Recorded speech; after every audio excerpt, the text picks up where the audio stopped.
जय श्री श्याम सभी को। सबसे पहले उठकर मैंने गुनगुना पानी पिया। उसके बाद मैंने फ्रेश होके जीरा भिगोया हुआ था रात में, तो जीरे का पानी पिया। फिर मैं मॉर्निंग वॉक के लिए चली गई 5:30 बजे।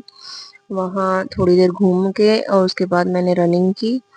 रनिंग करने से थोड़ा माइंड फ्रेश हो जाता है एंड जो सुबह की वो मॉर्निंग वॉक हो जाती है तो उससे बहुत अच्छा लगता है, पूरा दिन अच्छा जाता है। घर पे आके देखा तो बच्चे सो रहे थे। मैं 6:10 पे घर पे आ गई थी, तो बच्चे सो रहे थे। मैंने सोचा थोड़ा हल्की फुल्की एक्सरसाइज कर ली जाए, तो मैंने कपालभाति किया, अनुलोम विलोम किया। क्योंकि मॉर्निंग वॉक के बाद थोड़ा शरीर ऐसे हो जाता है, घूम के आने के बाद नहीं होती इच्छा कि ज़्यादा एक्सरसाइज की जाए।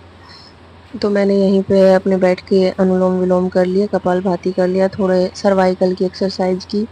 क्योंकि मुझे कुछ दिन से गर्दन में दर्द हो रहा है, तो मुझे लग रहा है कि सब बोल भी रहे हैं कि गर्दन में दर्द सर्वाइकल के कारण ही होता है। वैसे मैंने चेकअप नहीं करवाया है, तो मैं सोच रही हूँ कि अगर सर्वाइकल है तो एक्सरसाइज वगैरह से ही जा सकता है, क्योंकि सर्वाइकल की कोई दवाई नहीं है। तो मैंने थोड़ी देर एक्सरसाइज करके फिर अपना असली काम पे लग गई। क्योंकि एक हाउसवाइफ का असली काम तो वही होता है, सुबह झाड़ू और पोछा उठाना। और मैं अभी दिल्ली में रह रही हूँ, तो दिल्ली में बस यही है कि पता नहीं कहाँ से इतनी धूल मिट्टी आ जाती है घर के अंदर। समझ में ही नहीं आता है कि धूल मिट्टी इतनी होती है घर में। बिल्कुल रात में शाम को झाड़ू निकलती है, फिर भी सुबह देखो तो इतनी गंदगी आती है घर में। कुछ बच्चे भी छोटे हैं, थोड़ा वो भी गिरा देते हैं, कभी कुछ कभी कुछ, कभी पन्ने कॉपी के पन्ने फाड़ देते हैं, कभी कलर्स गिरा दिए, कभी ड्राइंग कर रहे हैं। बस यही रहता है बच्चों का।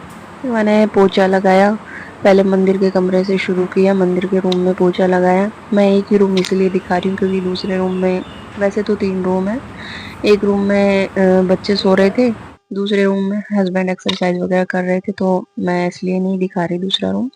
बस फिर पोछा लगाते लगाते बच्चे भी उठ गए और अपनी शैतानियों में लग गए। ये मेरी बेटी ने मुझे कार्ड दिया था मदर्स डे पे, ये स्कूल में जमा था इसलिए इन्होंने मुझे कल दिया। फिर मैंने कपड़े धोए। आज मैंने मशीन लगाई थी, वरना मैं हाथ से धोती हूँ। ये है मेरा फाइनल लुक। मैं नहा धो के तैयार हो गई हूँ।